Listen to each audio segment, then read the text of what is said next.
Dragi ljudi, baš kako sam obećala, danas vam predstavljam Tajland iz moje perspektive. Ako razmišljate o putovanju ili želite da upoznate neke države gdje niste bili, ovo je prava prilika za vas. Tajland je zemlja bogate kulture, fascinantnih običaja i načina života koje će vas sigurno očarati. Ja sam oduvijek sanjala o putovanjima, a sada vas pozivam da mi se pridružite na ovom kratkom putovanju kako bismo zajedno istražili sve čari koje ovaj predivan kutak svijeta nudi. Svi koji me pratite od samoga početka znate da ja živim u Kuvajtu i put me je doveo iz Kuvajta direktno u Bangkok.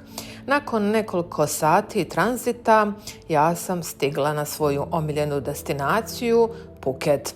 Ovaj raj na zemlji je najveći otok Tajlanda. Poznat je po predivnim plažama koje broje preko 30. Svaka je jedinstvena na svoj način, a svi oni koji vole sunce, more i opuštanje, onda je ovo otok za vas.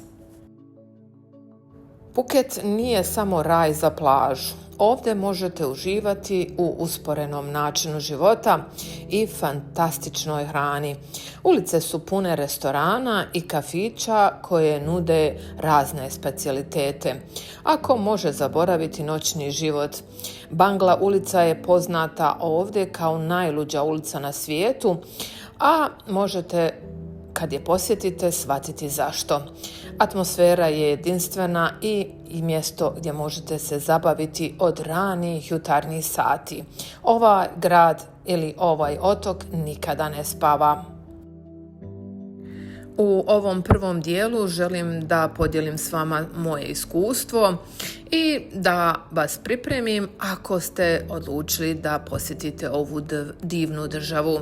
Najbolji period za posjetu Tajlanda je između decembra i aprila, kada su temperature prijatne i kad je zvanično sezona.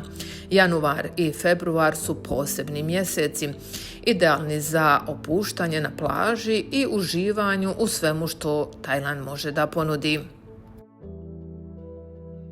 Nadam se da ćete se pridružiti mom putovanju i zajedno ćemo otkriti sve ljepote Tajlanda.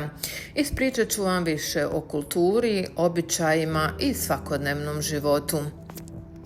I ja sam sigurna da će ovo biti nezaboravno iskustvo za sve nas. I hajde da krenemo. Hrana na Tajlandu se može opisati kao fantastična i pomalo opasna. Objasnit ću vam zašto to kažem. Kad kažem fantastična, mislim na to da se u glavnom gradu Tajlanda, Bangkoku, nalazi čak 32 restorana sa Michelin zvjezdicama. To puno govori o tome mjestu i to je mjesto raj za sve ljubitelje dobre hrane. Tajlanđani jedu jako često, 5 do 7 puta dnevno, ali oni jedu manje porcije i obično jedu svoju tradicionalnu hranu, što se sastoji od morskih plodova, ribe, raznih nudelsa ili supa i riže. Oni vjeruju da ako jedete sami je jako tužno za dušu i ja se s time slažem. Ovdje je hrana jako pristupačna i raznovrsna i oni vjeruju da je hrana i lijek za dušu. U svijetu gastronomije Tajland se zaista izdvaja svojom raznolikošću, a to je rezultat bogatog miješanja kultura. Kada razmišljamo o tajlandskoj kuhinji, padne nam na pamet uticaj raznih dijelova Azije, Kine, Malezije, Indije, pa sve do Kambodže. A isto zanimljivo je da su čak i portugalski trgovci koji su dolazili brodovima u potrazi za začinima ostavili svoj trag. To se posebno vidi u starom gradu Phuketa, gdje ću vas svakako odvesti. Ova zemlja nudi nešto za svakoga, bez obzira na to da li volite nešto ljuto, nešto slatko ili nešto sasvim drugo. Ja vas pozivam da zajedno istražimo sve ove lijepe ukuse i da vam, kao što sam već napomenula na početku ovog videa, objasnim zašto neku hranu treba potpuno izbjegavati i zašto neka hrana nije baš dobra za nas ljude sa Balkana. I ostanite sa mnom do ostatka ovoga videa pa ćemo se lijepo družiti. Prvo ćemo malo razgovarati o cijenama, jer ja mislim da je to uvijek zanimljiva tema, posebno kad si na godišnjem odmoru i kad si u nekoj državi koju ne poznajete. Kao što vidite, ja sam kupila kukuruz koji je koštao 1 euro i kugla sladoleda je 1 euro.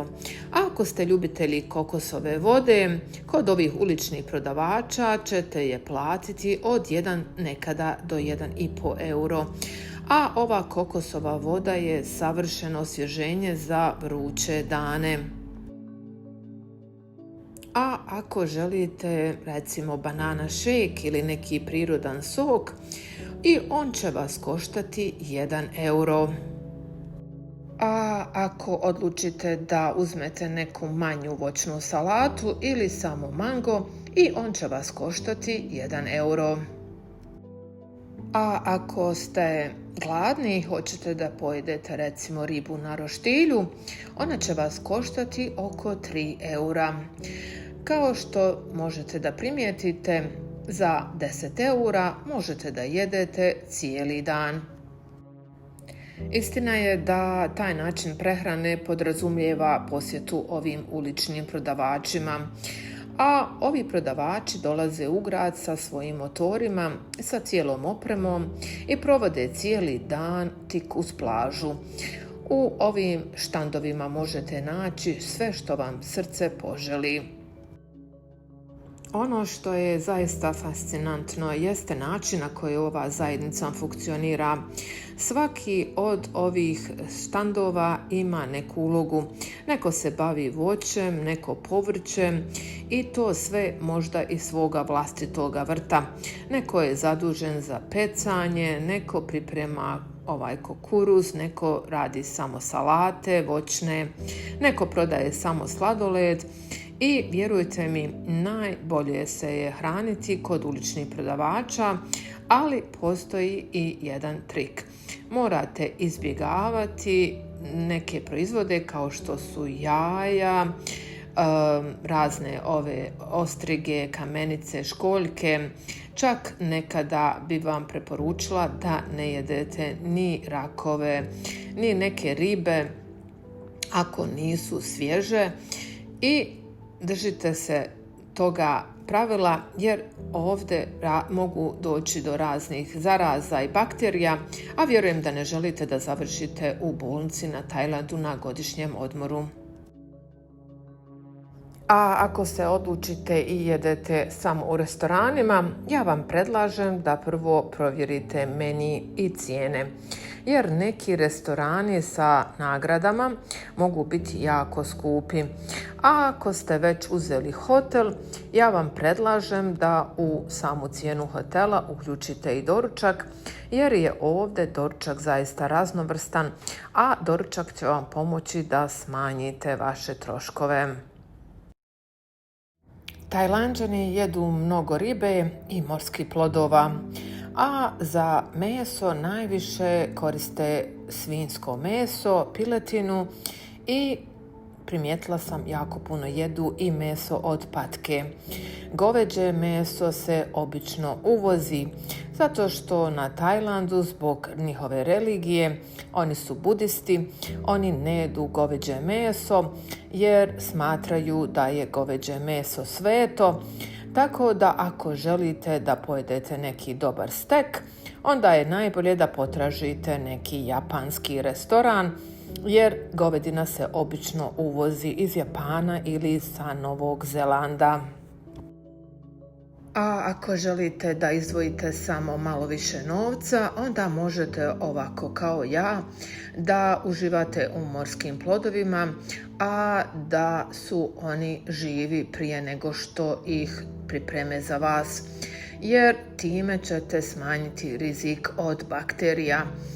I ja sam iskreno uživala u ribi, u njihovoj tradicionalnoj tom yum supi i probala sam sve moguće njihove lokalne specijalitete. I ako me već pitate o ljutini hrane, možete ovdje da ljuto i izbacite. Nije kao u indijskoj kuhinji. Ovdje možete da zatražite manje ljuto i možete da zatražite ove ljute sosove sa strane. A savjetujem vam da ipak probate malo ljuto, jer ja vjerujem da pomaže u ubijanju bakterija, a svakako ljuta hrana pomaže u varenju. Na Tajlandu temperature su jako visoke i jako je velika vlažnost u zraku, pa vam predlažem da uvijek pijete mnogo tečnosti. Ova kokosova voda je zaista idealna, jako je jeftina, a možete naravno i da pijete vodu. Pazite da voda bude flaširana, jer time smanjujete opet opasnost od raznih bakterija.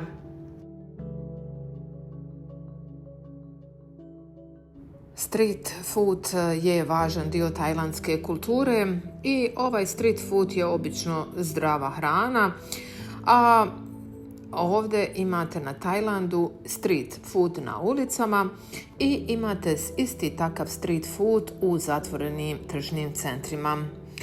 U ovim street food možete da pronađete sve što poželite, od gotovih jela do slatkih, slanih jela. Ovdje možete da kupite i med i razno voće. U ovome shopping centru, a ne samo ovome, nego u svim shopping centrima, možete da uživate u njihovoj tradicionalnoj hrani za jako malo novca. Ovdje možete da dobijete cijeli obrok za manje od 3 eura.